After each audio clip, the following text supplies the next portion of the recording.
परमेष्टि न ध्यावा लो परमेष्टि न ध्यावा भीतर रो मैल मिटावा लो परमेष्टि न ध्यावा लो परमेष्टि न बोधिदाता त्रिभुवन त्राता बोधिधाता त्रिभुवन त्राता तीर्थंकर रावण गावारे लो परमेष्टि न ध्या तीर्थंकर रावण गावारे लो परमेष्टि न जन्म मरण से मुक्त हुआ है जन्म मरण मुक्त हुआ सिद्धान शीश झुकावारे लो परमेष्टि न ध्या सिद्धान शीश झुकावा लो परमेष्टि न ध्या महाउपकारी गणपति भारी महाउपकारी गणपति भारी चरणा में शीश नमावारे लो परमेष्टि न ध्या चरणा में शीश नमावारे लो परमेष्टि न ध्या आगम वेता उपाध्याय जी आगम वेता उपाध्याय जी नित प्रज्ञा ज्योत जलावारे लो परमेष्टि नित प्रज्ञा ज्योत जगावारे लो परमेष्टि सप्तबीस गुणधारी मुनिवर सप्तबीस गुणधारी मुनि सुमिरन स्यो मैं तिर जावारे लो परमेष्टि न सुमिरन स्यो मैं तिर जावारे लो परमेष्टि न ध्या भीतर रो मैल मिटावारे लो परमेष्टि न ध्या लो परमेष्टि न ध्या भगवान महावीर स्वामी के श्री चरणों में कोटि से वंदन योग प्रदान आचार्य श्री महासमुद्री के श्री चरणों में कोटि से वंदन मुनिवृंद उपस्थित धर्म प्रेमी भाइयों बहनों दैनिक प्रवचन के अंतर्गत आज का विषय है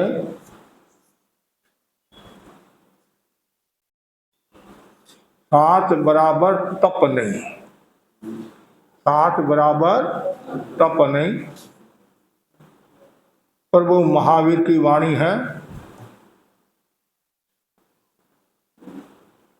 धम्मो मंगल मुक्तितम अहिंसा संयमो तवो देवावि तम नमन संति दस धम्मे सयामन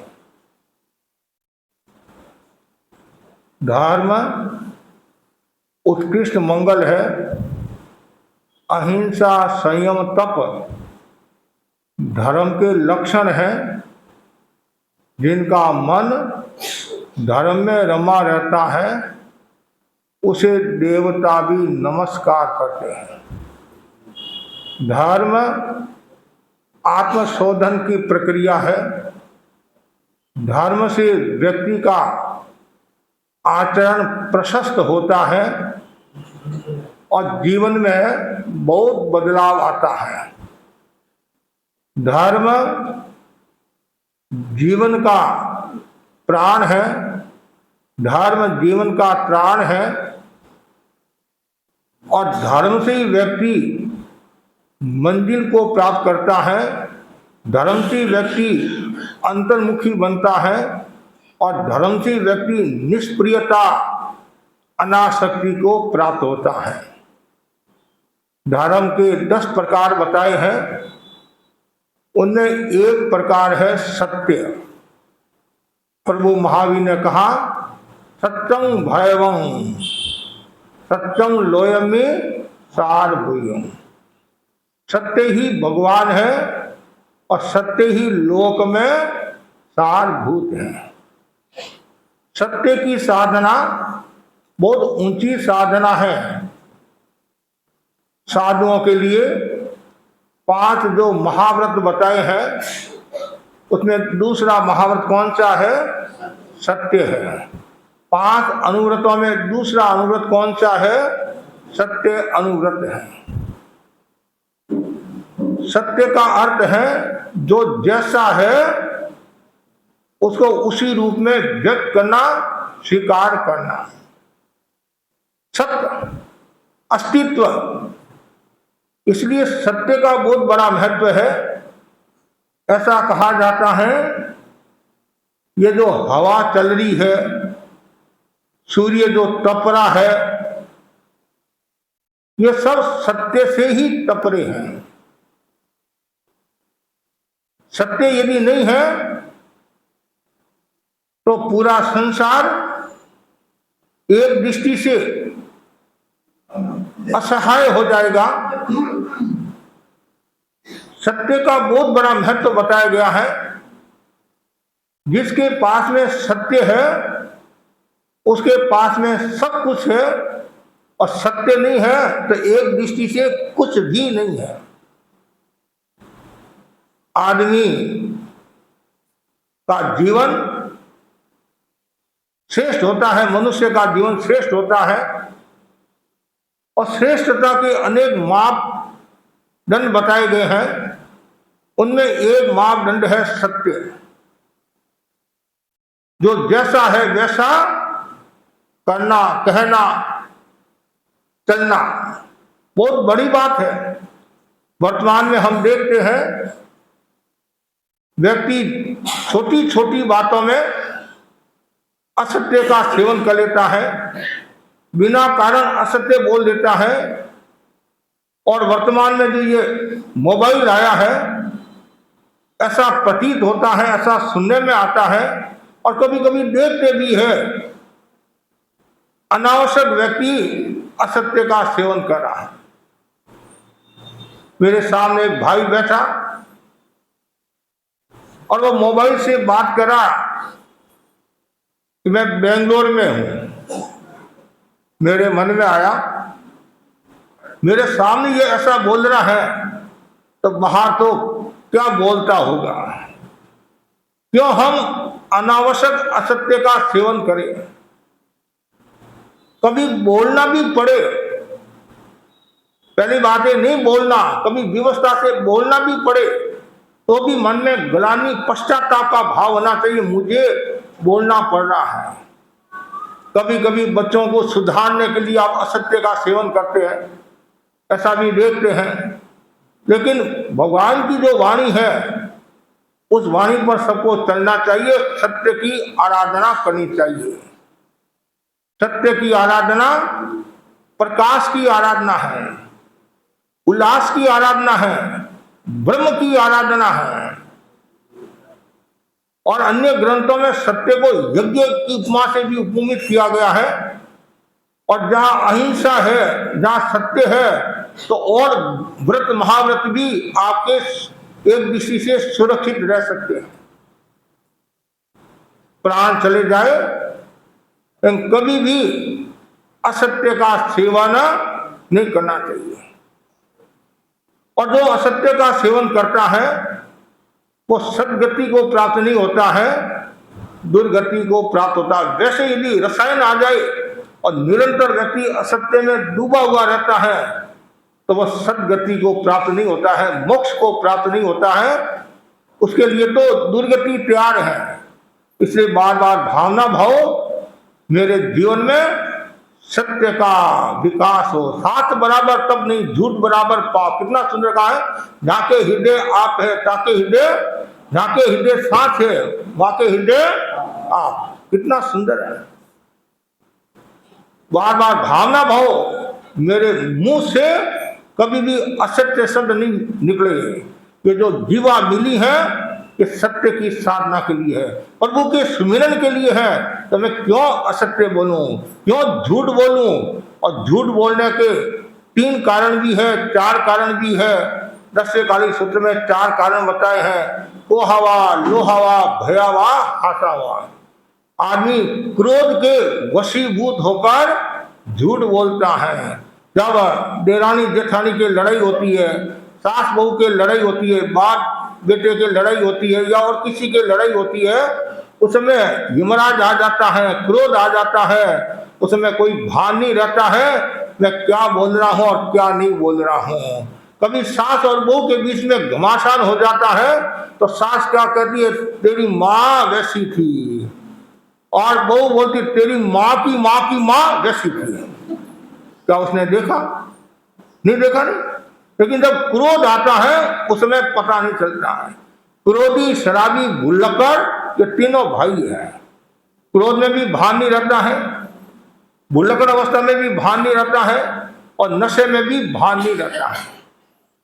तो क्रोध जब आता है उसमें आदमी कुछ भी सोच नहीं पाता है, और मुंह से जो शब्द निकल गया वही कहते हैं सब कुछ है, लेकिन वो कितना अनर्थ करता है, कितना नुकसान करता है। इसलिए ध्यान रखो, पहली बात तो ये गुस्सा करना नहीं है।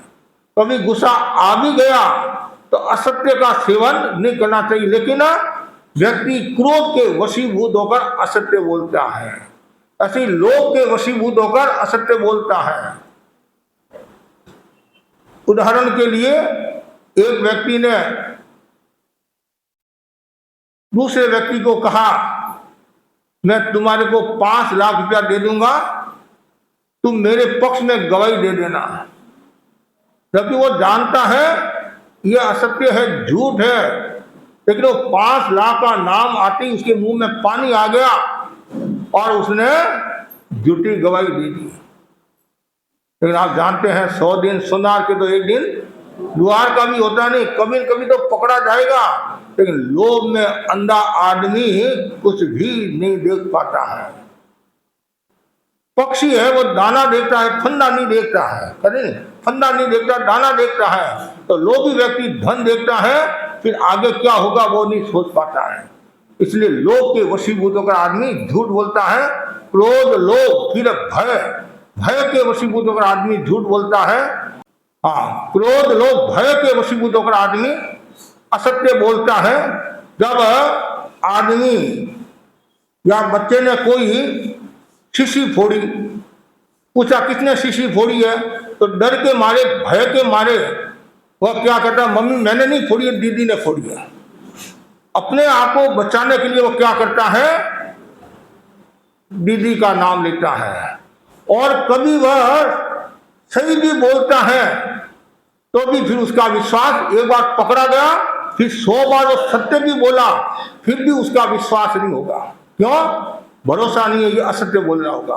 तो भय के वशीभूत होकर आदमी असत्य बोलता है, और ऐसी हंसी मजाक के वशीभूत होकर आदमी असत्य बोलता है। जैसे 1 अप्रैल आती नहीं, 1 अप्रैल, और 1 अप्रैल को न जाने कितने लोगों को मूर्ख बनाते आप। और कभी कभी हंसी मजाक में भी आप ऐसे शब्दों का प्रयोग कर लेते हैं। अब जैसे अभी होली पर कई जगह पैम्पलेट छपाते, पैम्पलेट है होली के, और उसमें टाइटल देते हैं। संत मार्ग में आता है ना ऐसे टाइटल, टाइटल देते हैं, और कभी कभी वो टाइटल आपके लिए भारी भी पड़ जाता है। जिसने दिया, जिसके बारे में और कोई अच्छे शब्द का आपने प्रयोग कर दिया तो इतना वैर बन जाता है, इतना प्रतिशोध का भाव बन जाता है जिसकी हम कल्पना नहीं कर सकते, और समाज में आना जाना बंद हो जाता है। आपका क्या मतलब हक है आप किसी के बारे में अच्छे शब्दों का प्रयोग करो? जबकि सभा संस्थाओं को तो विशेष ध्यान रखना चाहिए। जो सभा संस्थाएं हैं, होली का जो कार्यक्रम करते हैं और उसमें इंडिया से पैम्पलेट छपाते हैं, ये एक परंपरा धर्म संघ की नहीं है। आज सामाजिक स्तर पर कोई काम होता है, यदि आप ऐसे पैम्पलेट छपाते और किसी के बारे में कुछ लिखते हैं, उसकी आत्मा को कितनी ठेस पहुंचती है। तो प्रशंसा लिखनी हो तो अलग बात है, और यदि आप ऐसा कुछ शब्द का प्रयोग करते हैं तो लेना का देना हो जाता है। इसलिए कभी भी किसी के बारे में कुछ भी बोलना है तो सोच विचार कर बोलना चाहिए। आपने तो हंसी में बात की है, लेकिन कभी कभी अनर्थ हो जाता है। और महाभारत आपके सामने है, अंधे के बेटे अंधे हैं तो क्या हुआ, हंसी में कहा ना उसने, अर्थ का अनर्थ हो गया, कटु वचन का लेना का देना हो गया, महाभारत हो गया, भारत में महाभारत हो गया। उस महाभारत को तो आपने देखा नहीं, घर घर में जो महाभारत हो रहा है वो तो आप देख रहे हैं। सुबह से लेकर शाम तक कितना महाभारत होता है। कभी कभी तलाक की स्थिति आ जाती है, कभी कभी आदमी गर्द इससे उठा देता है, और कभी कभी ऐसा होता है आना जाना बंद, बोलना बंद हो जाता है। इसलिए हमेशा ध्यान रखना चाहिए, कभी भी किसी को आवेश में आकर, लोभ के वशीभूत होकर, भय के वशीभूत होकर, हंसी मजाक में कभी भी असत्य नहीं बोलना चाहिए। और जो व्यक्ति असत्य बोलता है कितने कर्मों का बंधन करता है, चिकने कर्मों का बंधन करता है, महामौन्य कर्म का भी वह बंधन कर सकता है। इसलिए कभी भी किसी के बारे में तो गलत बोलना ही नहीं है, और ऐसे भी असत्य नहीं बोलना चाहिए। व्यक्ति को असत्य से बचना चाहिए और हमेशा सत्य की साधना करनी चाहिए। उदाहरण के लिए राजा हरिश्चंद्र का उदाहरण आपके सामने है। राजा हरिश्चंद्र का उदाहरण, राजा हरिश्चंद्र ने सत्य को नहीं छोड़ा। मैत्रेय मुनि का उदाहरण आपके सामने है। जब वो सोने का जव की जो घटना आती है, लेकिन मैत्रेय मुनि ने अपना सत्य नहीं छोड़ा, प्राणोत्सर्ग कर दिया, लेकिन सत्य के प्रति वो अडिग रहे। मेरा ये धर्म है, मुझे सावधानी रखना है, मेरे कहीं दोष नहीं लगे। इसलिए हर पल हर क्षण मन में भावना भाव कि मैं सत्य की साधना करूं। और सत्य और ऋजुता का गहरा संबंध है। जहाँ सत्य है वहाँ ऋजुता का भी विकास होता है। मन से भी सत्य बोलना, मतलब सोचना, मन में भी सत्य सोचना, वचन से भी सत्य बोलना, और काया से भी सत्य की साधना, मतलब करनी कहीं भी गलत भावना नहीं आए। क्यों? मन से भी ऋजु होना, वचन से भी ऋजु होना, और काया से भी ऋजु होना, और कथनी करने की समानता, ये सब ऋजुता के प्रकार है। और इसके साथ में सत्य का गहरा संबंध है। जो आत्मा सरल है वह सत्य की साधना करेगी, और जो आत्मा वक्र है और टेढ़ी मेढ़ी है, स्वभाव जिनका माया वाला है, तो सत्य की साधना कहाँ से करेगा? कहाँ से? तो सत्य की साधना जिसकी आत्मा सरल है, और सत्य की आत्मा, जो सरल आत्मा है वह सही सही बात भी बता देती है। और जो मायावी है, कपटी है, छल कपट करने वाला है, तो वो बात को घुमाएगा, और ऐसी बात को घुमाएगा कभी कभी आप भी समझ नहीं पाते हैं कि ये जो कह रहा है वह सही होगा, लेकिन कभी नहीं। असत्य तो असत्य है, और मायावी कभी भी किसी को भी धोखा दे सकता है, अपने जीवन को नुकसान पहुंचाता है, और समाज परिवार का भी नुकसान पहुंचा देता है। इसलिए व्यक्ति को हमेशा सत्य की साधना करनी चाहिए, कभी भी असत्य नहीं बोलना। और असत्य बोलता है तो समझना चाहिए माया का भाव भी आ सकता है, और जो सत्य बोलता है वहाँ सरलता का विकास होता है। भगवान ऋषभ के समय की घटना आती है। एक साधु गोचरी के लिए गया, और गोचरी करके वापिस आ रहा था, और रास्ते में एक बाई ने गोचरी की भावना भाई, तो संतों ने कहा अभी आवश्यकता नहीं है। तब भाई ने ज्यादा आग्रह किया, हमारा कृपा कराओ। संतों ने कहा हम दो ही संत हैं, ज्यादा आवश्यकता नहीं है, कि हमारा और कुछ नहीं है, मैंने भुजिया बनाए हैं, दाल का भुजिया है, उस भुजिया की कृपा करा दो, एक भुजिया ही ले लो आप। कभी कभी ऐसा होता है कि हमारे आवश्यकता नहीं होती है, लेकिन श्रावकों का मान रखने के लिए कभी कभी व्रत भी निर्जा देते हैं, और कभी आवश्यकता से तो व्रत निर्ज जाती है, और ऐसे भी श्रावक का मन रखने के लिए या कभी द्रव्य क्षेत्र काल भाव देकर भी जैसी स्थिति होती है वैसा व्रत निर्जा देते हैं। तो अब क्या हुआ, भाई ने ज्यादा आग्रह किया, ठीक है तुम्हारी इतनी भावना है, वो भजिया बड़े जो बनाए थे बड़ा, और जैसे मुनिराज ने पात्र खोला, कुछ श्रावक ऐसे होते हैं महाराज के जितनी आवश्यकता होती है उतने ही बैराते हैं, जैसे मना किया रोक देते हैं। कुछ श्रावक भक्ति वाले होते हैं, ज्यादा भक्ति होती है तो क्या करते हैं, तो वो ज्यादा भी बैरा देते हैं। उनके मन में वो भावना नहीं रहती मैं महाराज को तकलीफ दूं, पीड़ा दूं, कष्ट दूं, उनके मन में वो भावना रहती है महाराज खप जाएगा, इतने ठाणे हैं। अरे गुरुदेव के वहाँ की बात अलग है, यहाँ की बात अलग है, वहाँ तो चल जाता है लेकिन यहाँ चलता नहीं है। आजकल तो श्रावक बहुत ध्यान रखते हैं, लेकिन फिर भी पुराने संस्कार वाले हैं। कोई श्रावक आज भी ज्यादा भक्ति के कारण है वो ज्यादा बहरा देते हैं, तो फिर हमारे को भी मेंटेन करना पड़ता है। तो वैसे ही अब क्या हुआ, जैसे पात्र का संतान का थोड़ा सा बहराना, बड़ा थोड़ा बहराना, उसने क्या किया, जितने बड़े थे सारे के सारे बहरा दिए, और भाई खुश होगी, मजा आ गया आज का।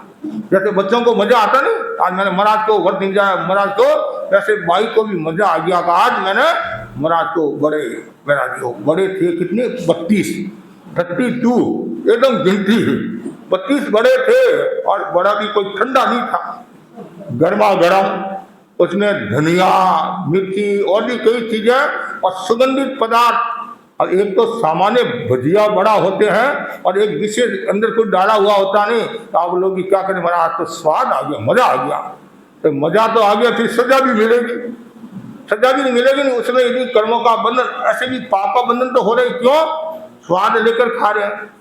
साधु बन गया, साधु यदि स्वाद लेकर कोई भोजन करता है तो वो साधु नहीं, वो स्वादु कहलाएगा। क्या कहलाएगा, स्वादु। कितनी गहरी बात बता दी है। तो जो मिला उसी में संतुष्टि। कभी घी गना, कभी मुट्ठी चना, ऐसा भी होता है। कभी लोग कहते महाराज साधु बनावे तो मजो है, कभी बादाम को सीरो आवे, कभी कटलियां आवे, अरे लेकर देख ले भाया, हाँ मजा है तो ले ले दीक्षा, तो दीक्षा तो नहीं लूंगा। तो फिर तुम नहीं जानते हो, कभी घी गना, कभी मुट्ठी चना, समझ नहीं, कभी एक पात्र घी भी मिल जाता है, कभी एक फुलका भी नहीं मिलता है। हम वहाँ ये नागौर के रास्ते में, मतलब नोखा से नागौर के पहले रास्ते से फलोदी के रास्ते में जा रहे थे, 50 किलोमीटर तक कोई जैनों के घर नहीं थे रोड पर, कितना 50 किलोमीटर, और खान की भी इतनी उपलब्धता नहीं थी, साथ में सेवा वाले भी नहीं थे, एक खाली आदमी सेवा में जो रहता है एक आदमी था। तो हम एक गांव में रुके, संतों ने कहा भाई जाओ गोचरी कुछ लेकर आओ। शाम का समय था, शाम का समय, तो मैं घरों में गया तो कैमरा दाल बना नहीं, वो अध्ययन थे। और जैनों के घरों में भी आजकल शाम को कम बनता है, देरी से बनता है। तो कुछ घरों में जल्दी बनता है। अब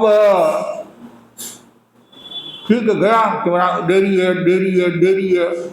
फिर संतन का सूर्यास्त हो जाएगा, टाइम थोड़ा रहा। तो फिर मैं गया तो भाई ने कहा महाराज ये है बाजरा की रोटी होती नहीं, रोटी नहीं थी वो बाटा, जैसे बाटी होते नहीं, जैसे बाजरा का बाटा होता नहीं, बाटा, वो बाटा लेकर आया। मुनि सिंह ने देखा, मोहन लाल स्वामी ने, कि माता में मारे तो माता ही फूट जाओगे, माता हमारे तो माता ही फूट जाओगे। इतना कड़ा था, बहुत मुश्किल से उनको चबाना पड़ा, मतलब खाना पड़ा। तो कभी वो स्थिति भी है और कभी घी गना भी है। तो साधु हर स्थिति में समता।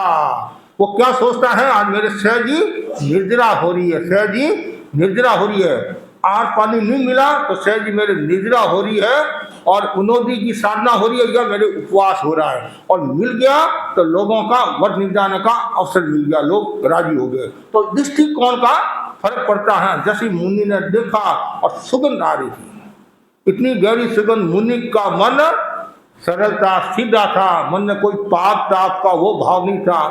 मुनि के मन में आया, मैं और गुरु जी दो ही है, तीसरा तो कोई है नहीं। उस मुनि के मन में भी पार्टी की भावना आ गई है। घर में दो बच्चे हैं नहीं, तो माँ को क्या कहते हैं, दो कीड़े हैं, एक मेरी पार्टी का मुझे दे दे, मेरी पार्टी का मुझे दे दे। तो वैसे ही उस शिष्य ने सोचा कि गुरु जी अकेले तो खाएंगे नहीं, 50-50। उसके मन में भी क्या आया, 50-50 की बात आई उसके मन में।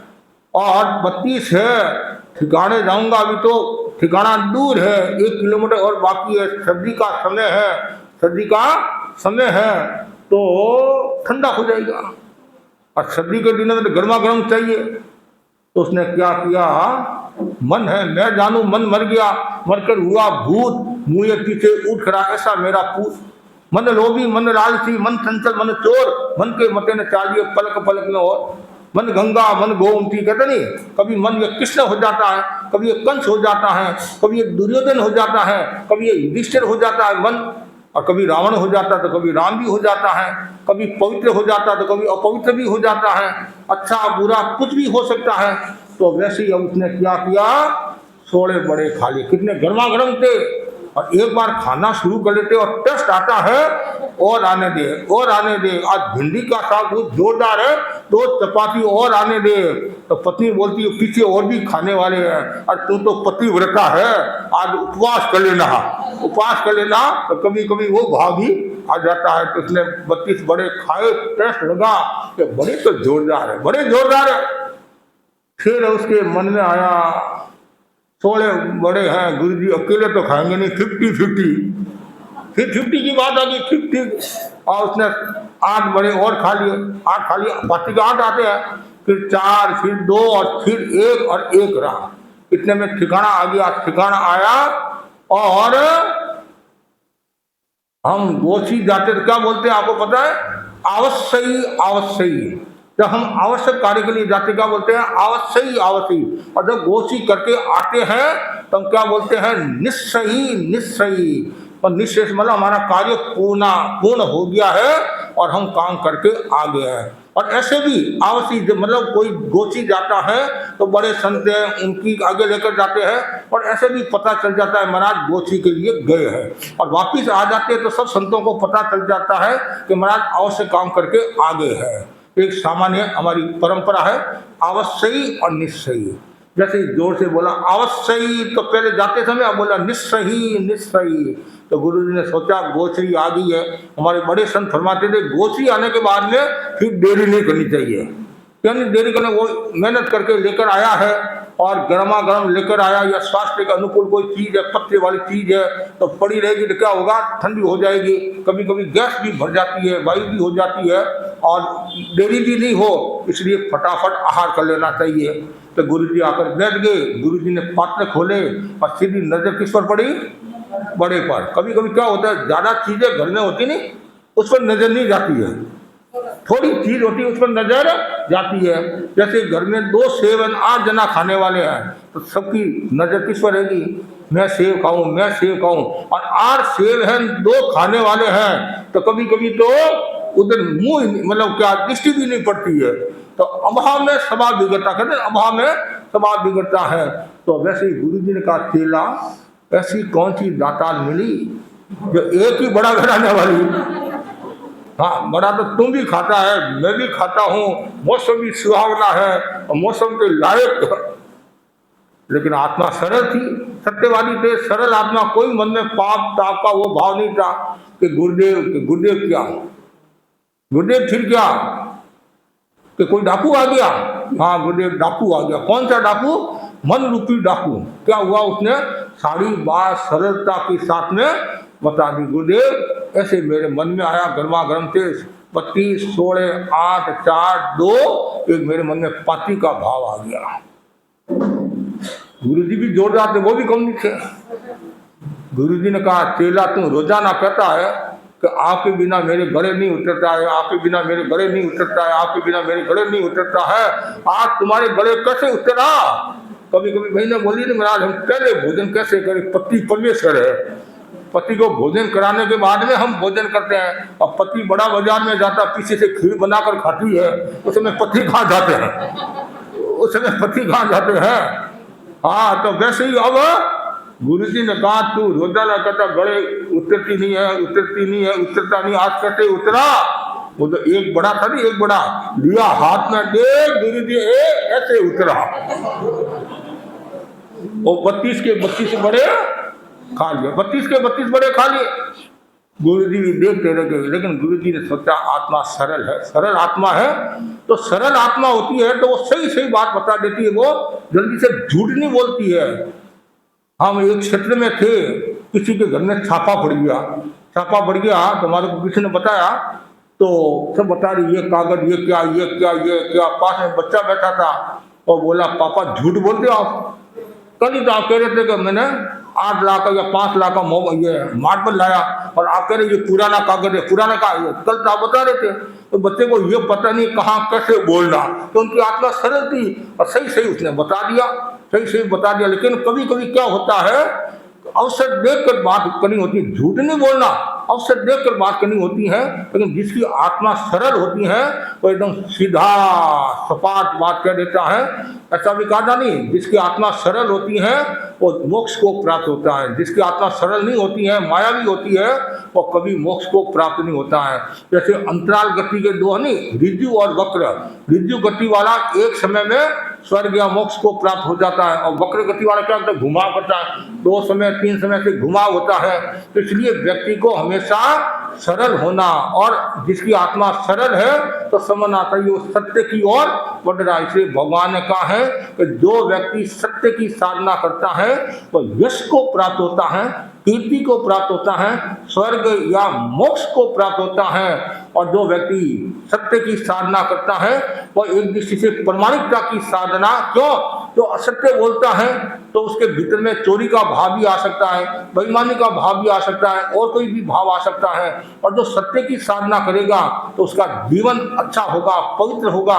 और जो सत्य की साधना करने वाला साधक है वो हमेशा आभा मंडल को निर्मल और पवित्र बनाता है। सत्य की जो साधना करने वाला श्रावक है या साधु है वो अपने जीवन को ऊंचाई की ओर ले जाता है।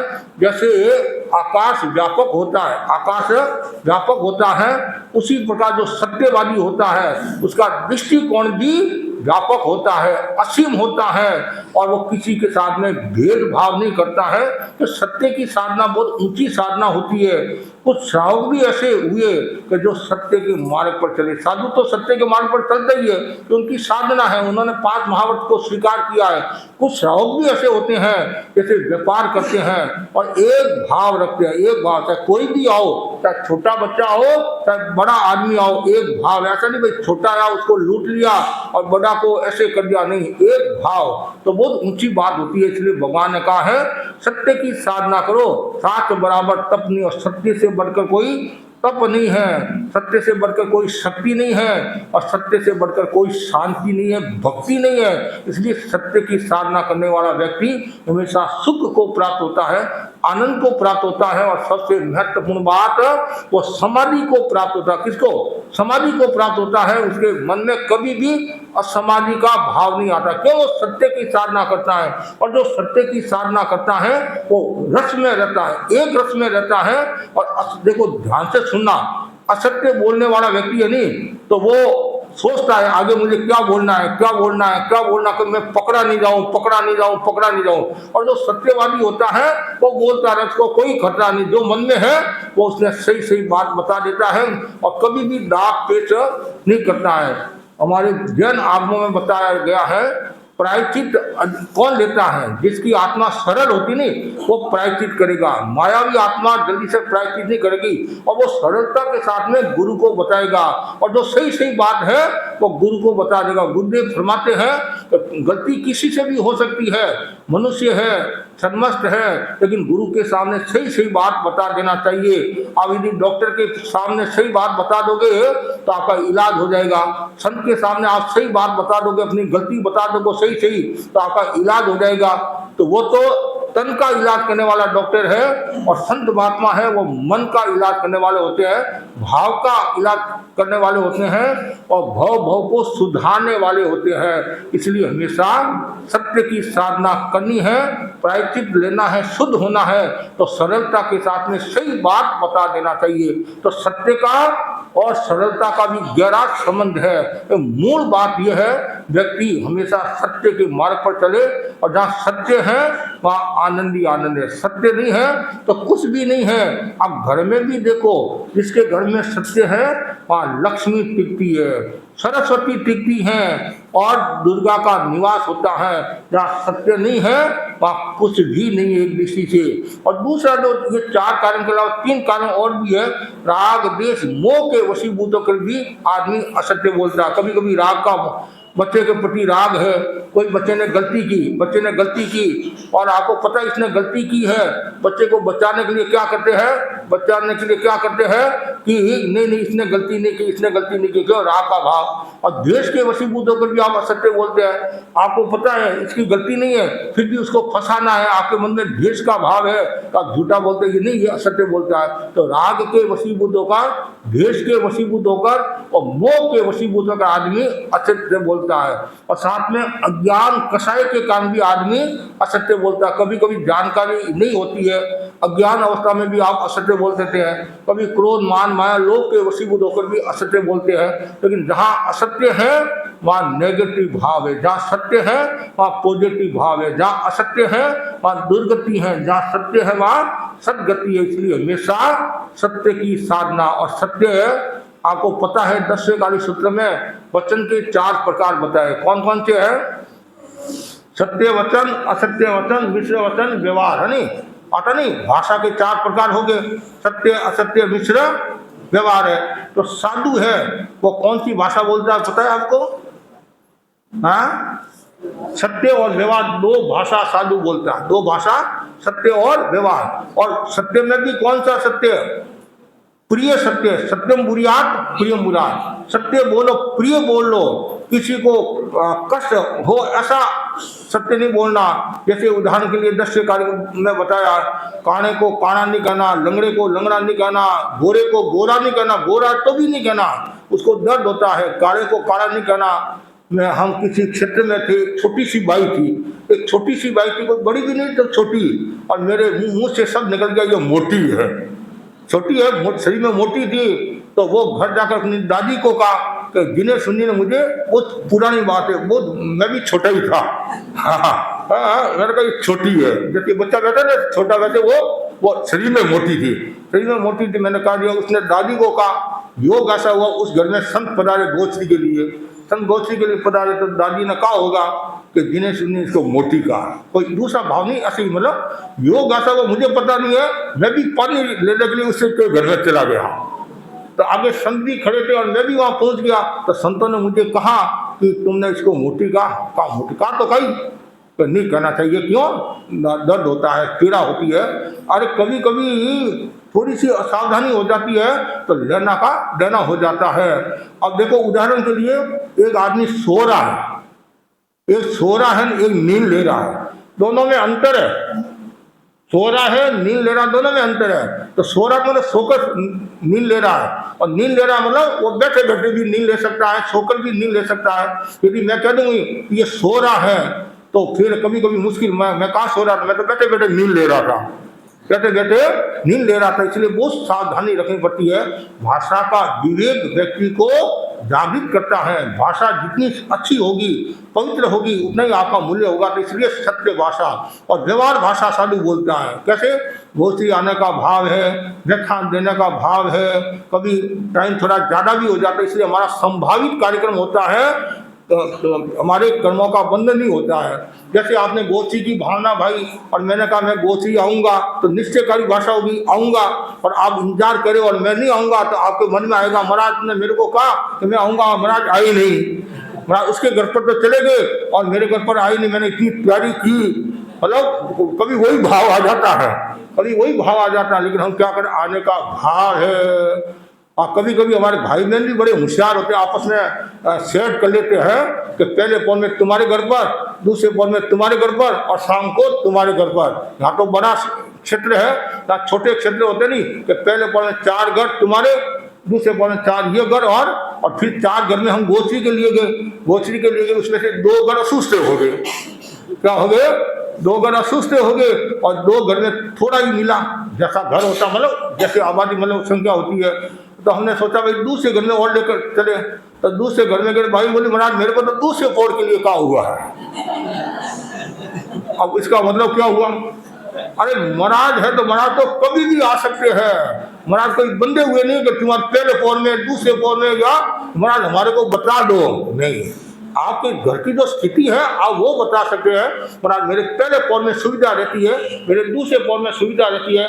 कुछ बहनें बोलती महाराज कभी भी आओ, मेरे द्वार खुला है और मेरे शाम को भी जल्दी बनता है, मेरे 24 आ रहे 23 आ रहे, तो उसमें कोई दोष नहीं है। आपके 12 बजे बनता है तो आप ये कह सकते हैं महाराज मेरे 12 बजे बनता है, आपके अनुकूलता हो। आप ये मत कहो महाराज आप कितने बजे आओगे, आप कितने बजे गोची जाते हो। जानकारी की दृष्टि से गणा अलग बात है, लेकिन वो भावना नहीं होनी चाहिए भाई महाराज के लिए बनाना, जल्दी बनाना।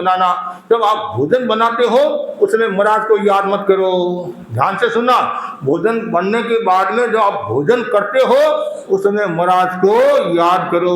महाराज पधारे, मैं बार बार व्रत निभाऊं। कितना सुंदर 12वां व्रत है। ये नहीं है भाई मैंने महाराज को भावना, भाई महाराज ने कहा मैं आऊंगा और महाराज आए नहीं, इसलिए हम आने का भाव, ये व्यवहार भाषा है। क्या कहते हैं हम कि हिंद मोटर आ गया, कहते हैं हिंद मोटर आ गया, और हिंद मोटर गया कहाँ? हिंद मोटर तो यही है, हम हिंद मोटर आए हैं, ये व्यवहार है। स्टेशन आ गया और स्टेशन तो यही गया कहाँ? हम स्टेशन पर पहुंचे कि नदी आ गई, नदी तो यही थी, नदी में पानी आया है कि पंडाला गिरा है, पंडाला नहीं गिरा, पानी गिरा है, पंडाला गिरेगा नीचे खड़ा होकर तो माथा फूट जाएगा। तो लेकिन व्यवहार तो साधु सत्य भाषा और व्यवहार भाषा 2 भाषा बोलता है। असत्य और मिश्र भाषा साधु नहीं बोलता। मिलावट तो ऐसी खतरनाक है, तो कभी भी असत्य नहीं बोलना और मिश्र भाषा नहीं बोलना। हमेशा ऐसी भाषा बोलो तो सामने वाले व्यक्ति का मन खुश रहे, पसंद रहे। तो मूल बात है कि भाषा का, सत्य भाषा का बहुत गहरा संबंध है आत्मा के साथ। इसलिए हमेशा हर चीज का संबंध है एक दूसरे के प्रति। एक दूसरे का असत्य बोलेंगे तो भी आत्मा के साथ संबंध है, तो नुकसान होगा। सत्य बोलेंगे तो आत्मा का भला होगा, उत्थान होगा। इसलिए हर स्थिति में श्रावक को, साधु को साधना में सजग रहना चाहिए। और साधु तो हमेशा सत्य महाव्रत की साधना करते ही है, और श्रावक को भी यथाशक्य सत्य व्रत की साधना करनी चाहिए। 12 व्रतों में जो दूसरा व्रत है, और जो जितना ज़्यादा सत्य की साधना करता है तो वो आनंद की जिंदगी जीता है। नो टेंशन ओनली अटेंशन, उसके कोई प्रकार का टेंशन नहीं रहता है और हमेशा वो अटेंशन में रहता है। क्यों? वो सत्य की साधना करने वाला, और सत्य की साधना करेगा तो उसके जीवन में आनंद तो है ही है, और देवता भी उनकी सेवा करेंगे, और लोगों में भी वो ख्याति को प्राप्त होगा कि भाई ये सत्यवादी है और एकदम निष्पक्षता की साधना करने वाला है। और जो न्यायविद होता है, जो न्यायविद बोलते हैं नहीं, न्यायाधीश न्यायविद पंच होते हैं, तो वो भी बराबर ध्यान रखते हैं, कभी भी जल्दी से असत्य का सेवन नहीं करते हैं। और असत्य का सेवन करते हैं तो एक प्रश्न चिन्ह खड़ा हो जाता है कि ये न्यायाधीश है, पंच है, सरपंच है, और ये भी यदि ऐसा करता है तो लोगों का विश्वास उठ जाता है। और जहाँ भाई भतीजावाद होता है तो वहाँ भी असत्य का भाव आ जाता है। कहीं भी सत्य की साधना करने वाला जो साधक है वो भाई भतीजावाद से ऊपर उठकर आत्मा की आराधना करने वाला होता है। इसलिए साथ बराबर तप नहीं है। इसलिए हमेशा सत्य की साधना करने वाला व्यक्ति चेतना को निर्मल बनाता है और चेतना का उदाहरण करता है, और एक दिन अपनी मंजिल को प्राप्त कर लेता है। इसी आशा के साथ ओम आनंद।